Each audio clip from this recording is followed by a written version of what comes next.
If you are not at the level of wealth and you are not making the money or you're not living the lifestyle that you truly, truly want to live, then this episode is definitely going to help you open up to an awareness that maybe you didn't even realize that you were experiencing, and help you expand into the awareness that there's more. Obviously, mentorship and coming into one of our programs and working in our groups is going to be the catalyst that gets you to the next level. But hopefully, the podcast is helping you at least find the information. It won't be the integration or the implementation or the accountability here, but it's helping you move along. Now, I have found that I worked on developing a very free belief system around wealth where there was zero attachments to the money I made, how I used it, how I invested it, how I kept it. Like there was really no stories around the money. I wasn't buying things to prove that I was wealthy. I wasn't buying things to feel successful.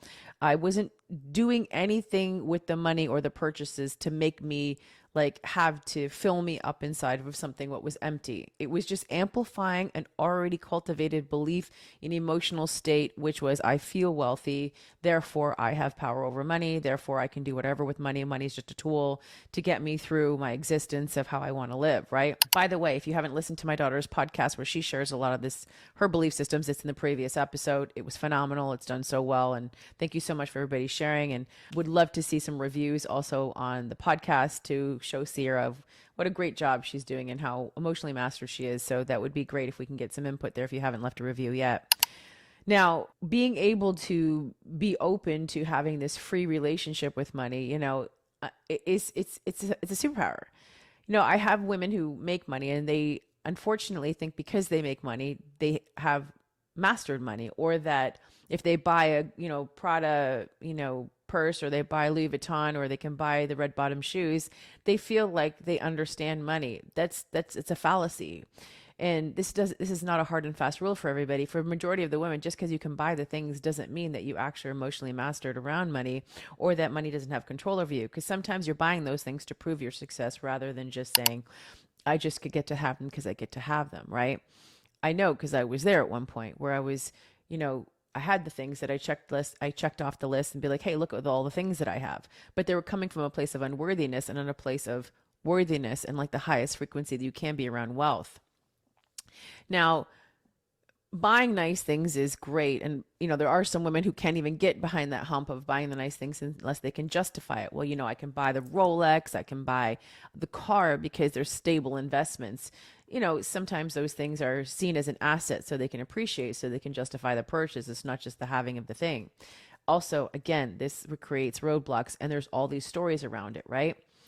There's women who make a lot of money per month and then they don't have a lot of money left over, and they're just like, okay, what's going on? What's happening here? So just because you can make money does not equate that you have an understanding and you are emotionally mastered, that you are in an abundance mindset. So I want that to be clear. And that's not to call judgment upon people, because I've been there and I want to show you there's another level of where you can go with your wealth that's beyond where you can see right now.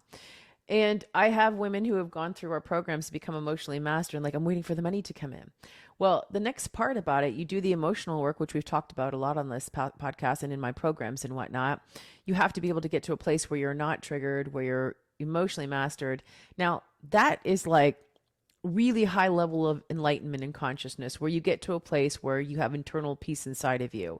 And I do believe I'm on the road to that. There's still things that do trigger me, but I work through the triggers faster. It's an elevation and an evolution of my consciousness to get to a place of being so unbothered that it doesn't really matter what's happening in the world. Although we're humans and came here for the human experience. So there's things that are going to affect our person, right?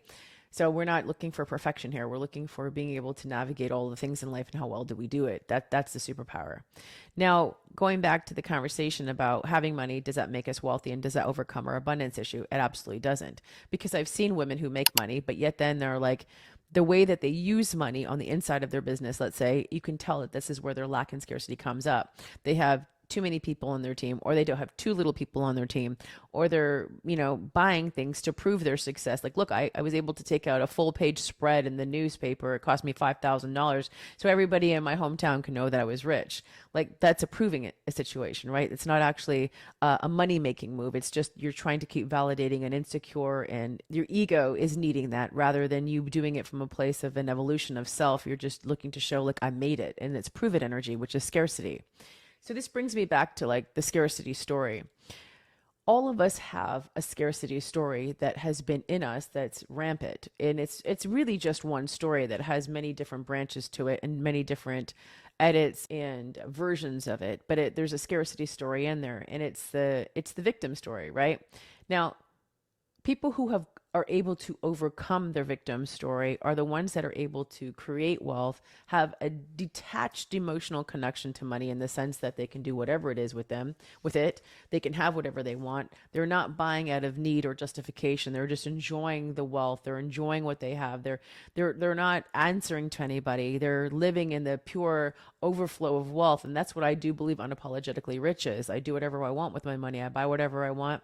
I live however I want. I do what I want. And I don't need to answer to you or anybody else what I'm doing with my money, right? Or with my wealth, or with my experiences, or whatever I have in my life. I'm going to live my life fully without a mask on, freely as I choose to. A lot of people don't have that energy. So I look at people who are, have the victim story. And I'm telling you, when you can get rid of that victim story, whatever it is, this is going to be the gateway to wealth and abundance. I worked on this so long when I was younger.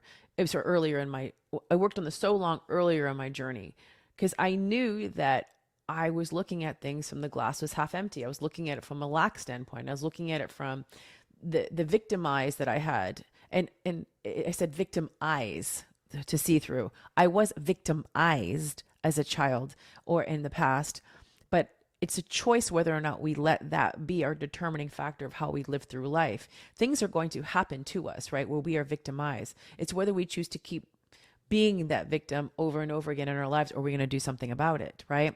I chose very later in life because I had a wake-up call to do something about it. But for decades, I lived my life through that. And because of that, I had unworthiness wounds that were just lit up like a firecracker that had me overachieving, going through life, trying to get success and to become my most powerful self in my version of it through the achievements that I had. But none of it ever stuck. None of it ever made me feel fulfilled or feeling like it was enough, because nothing was enough, because I didn't feel enough, right? So that's one way of people going to get success, thinking they have money in the things and thinking, well, hey, I should feel more abundant. I should feel more grateful. But it's hard to feel that when you still have that story inside of you. And some people don't even realize that they're telling the story over and over again. I just want to beat my head against the... It's like, do you not hear yourself? Do you know what they did to me? This is how people steal. This is what they do. I can't believe that they did that to me. Oh my gosh. You know what? That's how those people are. They are thievery. They take advantage of you. This is how grown women are talking about other people. It is the most disempowering thing a woman can do, is to hand her power over like that to someone else and say, look what they did to me. And this election going on right now, in my timeline on Facebook, I'm seeing very clearly the women who are not emotionally mastered, very clearly the women who are living from fear and feeling like they have no power over themselves because they're thinking because whoever is in government, it's going to be to their detriment. Listen, I'm going to be successful and do whatever it takes to have the success in my life and raise my kids in that energy, no matter what. The world could be crumbling down and I'm still going to do it because this is how I see the world now. I don't see it through the victim lens that I did for years, where I thought society was going to tell me as a woman who's a minority and a single mom that I'm going to have to suffer to get success. I call bullshit. That is not how I'm going to live my life. I'm not going to let the circumstances around me determine how successful I'm going to be. In fact, I'm going to use those things in my mind and be like, you know what, in spite of all the things that all the cards and decks or whatever stacked against you, you're still going to go out there and be successful. The only thing you have to do is get out of your own way, which means you've got to change your mindset and you've got to heal any stories inside that you have to stay below the bar and you've got to be a victim and things have to be hard and suffering has to be this way, because that is no longer what we're doing. We're done with it. And when women choose to pick this disempowering state, it really hurts me because I was her. It does not serve us. Like Dr. Phil would say, what's the payoff? Why do you keep telling it? Why do you keep telling this story? Why do you keep doing it over and over again? It's not serving you. It's not serving you. It's not that easy, Shamina. You just don't know what happened to me. All right. I don't. Work on it. Get the healing. Do whatever it takes. I did. I didn't become an overnight success and just make millions of dollars overnight because I let that story live. I have gone in and I've hired people. I've spent almost $500,000 on making sure that I could get that stuff out of me because it was a dis-ease. It was a disease. It was pulling me down. It was breaking me down. It was making my life so much harder than it had to be. I was letting the trauma win. I was letting the disempowering thoughts win. I knew I was a powerful woman. I knew I had more gas in the tank. I knew I had big things to do in the world, and I was not going to be the reason why I was not doing them. So I did something about it. Let me tell you something. When you are telling people a story over and over and over and over and over and over and over again, and really if it's only just twice or 3 times, you are looking for someone to validate the victim in you. You are not looking for results. You are looking for the victim to be validated. We have to stop that. We have to stop telling the story. You know, I was reading something and a woman was complaining about her husband not listening to her when she was complaining. You know what? Maybe he was just done hearing it from the umpteenth time because she wasn't doing anything about it. Or maybe he wasn't emotionally mastered to really listen to her to help give her a solution to the problem. Whatever it was, she was looking for someone to come validate her and to give her permission to be where she is. Look, I get when people are triggered. Then you go to somebody to talk to you about it, or you go to someone to talk about it. But then you got to do something about it. You can't let that same trigger over and over and over again just steal your power. You're just handing your power over to somebody. You're letting people rent space inside of your life. You cannot be on the other side of abundance, like up in abundance, with that story. That scarcity, lack, victim story will be there, be like with their hands out saying, give me your money. I got all these other places for it to go. I got broken down cars, car accidents, defaulting clients. I've got all these things where we can send the money to instead of it actually coming to you. You don't realize how much out of alignment you get when you are doing this, when you're allowing those stories to take over. If you've read my book, it's called Cold Fish. You get out of alignment. You're now in a different place. Your frequency is changing. Your vibration is changing. You're now only available for lack and scarcity. If you think about you being a magnet, if you're constantly talking about how you have it hard, how, oh my gosh, you don't know what's happened to me, how all these disadvantages, and you're blaming somebody, and oh, you should have heard what so-and-so said and so-and-so did to me. You are not in your power. It is not power. That is little girl energy. That's disempowerment.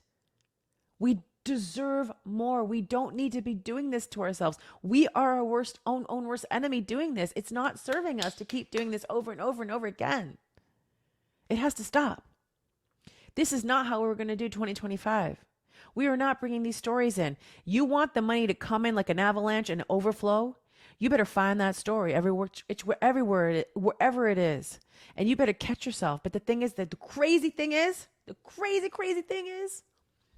women are doing it and they don't even know they're doing it. They don't even know that they're telling the story. They don't even know that they're using the language. I can tell them within 3 minutes of talking to a woman whether or not she's in abundance or not. I can tell. Tell me your story. Well, I had these people that worked for me and then they ganged up on me. And these people did these things to me. Other people can hear it. It's just you can't. And this is the crazy thing is that people tell the story over and over again, like I did for years in my head. Rarely did I tell people what happened to me, but I lived it. And I saw the world through that lens. I lived it and I didn't even know I was living it because it became a norm in my life. It became part of my identity of who I was. You want to become that wealthy version of yourself. That story has to die. It has to be buried. It has to be extracted. I have an amazing program called Accessing the Quantum Through Emotional Self-Mastery. It is step 1. You need to do that program over and over again until you get to a place of seeing things in abundance. And then you've got to go and work on your money mindset because it's a whole different area too. You can't work on the money mindset till you work on the emotional stuff first, because then you can start applying it to like Is money running out? It all comes back to the fear. Fear drives scarcity. So if you have a fear of losing money, if you have fear of it losing out, if you have a fear if you investment, oh my God, it won't work. That fear is tying up all of your wealth.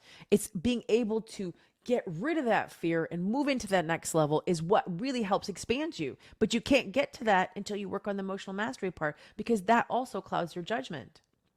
And all of this wrapped up is what creates that wounded masculine energy most women are in, because they're protecting themselves from the pain, from the fear, from the hurt, from the disappointment of what has happened previously in their lives. So then they stay stuck and they don't grow into their next level self.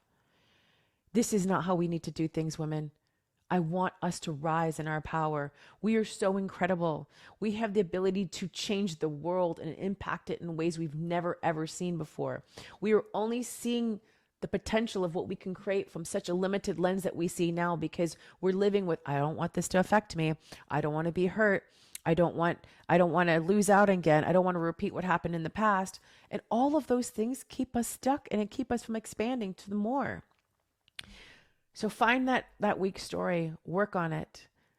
Practice telling your story. And if you still tell it from a disempowered state, you know you have work to do. If you're still talking about somebody and gossiping about somebody, you still have work to do. If you're still judging people about who they are, you still have work to do. If you are still talking to yourself in not a kind way, you have work to do. If you are not looking at yourself like you are an empowered woman and worthy of every single thing in your life, you have work to do. There's work to be done. And you know, I'm breathing out because I started this work in 2013. It's been almost 12 years of doing this work, of empowering myself to that next level. And I'm telling you, it is the most powerful place to be right now, because I feel absolutely unstoppable of what I can do in this world. I want you to feel the same way. I don't have the sabotage. I don't have the you're not good enough. I don't have imposter syndrome anymore. I don't have any of those things that were telling me that I couldn't play full out in this amazing power that was gifted to me in this lifetime. I get to be fully seen in my power. I get to go make it an impact greater than I can even see right now. My job is to be so expansive that I can receive the downloads and I can receive the vision so I can go out there and do the thing that I came here to do. I want you to ask yourself if you're prepared to do that. And if you're on your journey, I'm applauding you right now. And if you want to go higher, you message me and my team and you come work on one of our programs so we can hold you accountable. We can help you implement and integrate all of these tools and get you to that next level. So 2025 could be your greatest and biggest year of all time. And then the next year will be even bigger than that. So really sit with it. What's the story? You know, I can go through my entire Facebook timeline and I can find every single person that's living the story. And they're not even realizing it's in their marketing, it's in their messaging, it's in their offers, it's in what they're charging for their programs, it's how they're showing up, it's in their bodies, it's in their relationships, it's in their bank account, because the bank account will definitely be showing that you could have really, really big months and little months, or you can have inconsistent months, or you can be struggling. It's all there. We want to be so free with our money. We want to be able to have mastery over it. We want to be able to be in control of it. We want to have power over it. We want to be the ones that are making the decisions, not like, I don't have enough money to do that. I don't know. That's a lot of money. Oh, I don't know. Will I get my money back? I don't know. You want to just be able to live in that power that you have, that you can have it all. You can do it all. You can be it all. That's the goal. I might sound, unrealistic to many people, but guess what? Being realistic never got anybody really rich. It just had people saving money that they did nothing with it. I believe the way that I treat money, I know that it is an endless tap. I turn it on, the tap, the faucet, it's always there. I don't have to turn on the faucet. It's just sitting there waiting for me. It's there all the time, just coming in. All I have to do is open up the opening, bigger and bigger and bigger, to just let more in. Open up my receiving. Can I receive more? How much can I hold? What can I do? Money needs a place to go. And without an expanded vision, it's not coming in for you. So just because someone makes 8 figures, even $1 million, doesn't mean they're like rich in mindset. It just means they know how to make money. I bet you if I went into their business and they have not done this work, it'll show up in there. It'll show up in their lives. It'll show up in their support team. It'll show up everywhere. Feel into what it feels like to not have to have a story. Now, if you have shame, guilt, You're embarrassed about something. You still wear a mask. You can't be authentically yourself. You're afraid to speak up. You're afraid to say what you want. All of these things, they are keeping you trapped in a lie of the true authentic person you can become. That is full alignment. That takes a lot of work to get into, by the way. It's not like a snap your fingers, let's roll in it, right? It's an evolution of self. There's time.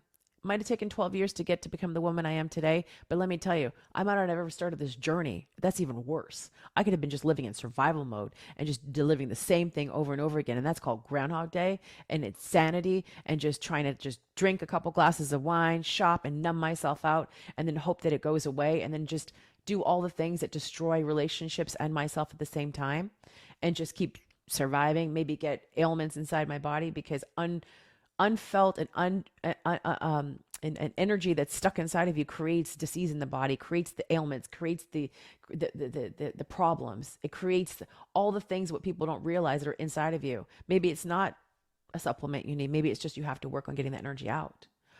Or I can look back and say, wow, 12 years, look what I've created in my life. Look what I've done. Look all the things I've done. It might have taken longer for me because I didn't have a me. You have a me. You have me. I know you. I understand you. And you would do yourself a disservice not to come join us in our groups, not to keep doing this work, because there's a next level, another level for you to get to. There's a next level, another level for you to get to that you just have not even seen yet, but you know is possible. Don't leave that power left in the tank. It's time to crank it up. It's time to go full out and play full out. All right. I hope that this episode fired you up and got you to a place of dropping the story, doing something about it. I want you to be the most empowered woman that you could possibly be in this lifetime. Because when you have power, you share that power with everybody around you. You help other people believe in themselves, not just yourselves. You can change the world with it. That's like the expansion of consciousness. Okay. I hope that you got something of value from this. I would love it if you came join our Quantum Woman group here on Facebook. That would be so amazing for you to do that. Also, if you have not grabbed my book, Unlocking the Quantum Woman, go read this book immediately and do the exercises. Don't try to blow through it in 2 days. I see women going, oh, it's such an easy read. I got through it in 2 days. Okay, so you got through it and you read it, but did you do the exercises? Because that's where the implementation and integration comes from. Just reading it is just information, which is going to give you a shift for 1 minute. And then you know what's going to happen to that elastic band once it's stretched out? And then you stop doing the work, it's going to go right back in and it's going to go back to the pattern again. Because the only way to break a pattern is to keep doing the work over and over again. Otherwise, your human will go back to who it was before, because that's what it's trained to do. That's how patterns stay stuck. That's how people stay stuck, as they go back to the beginning cycle. That's why I create these programs. You need the community. I give you the community and the tools of how you can get to that next level. Those are my paid programs, right? Okay. And if you loved this podcast, and I know I might have said things that I made you go, ouch, ouch, ouch, but just remember, if something does trigger you, that's a place of growth. That's showing you where you're disempowered, and you get a chance to just expand into your better, most empowered self. Remember, I didn't place it there. That was there already, right? And you want to go and get to that next level. Use it, help yourself, get to that place. And I would love it if you guys left me a 5-star review on the podcast. That would be so amazing. I am here to change the world, millions and millions of women. If you share this podcast too on your stories, that would be amazing. And tag me in it at Shamina Taylor on Instagram or Facebook. And this is not our final destination. Great things are coming. All right. See you on the next episode. Bye for now.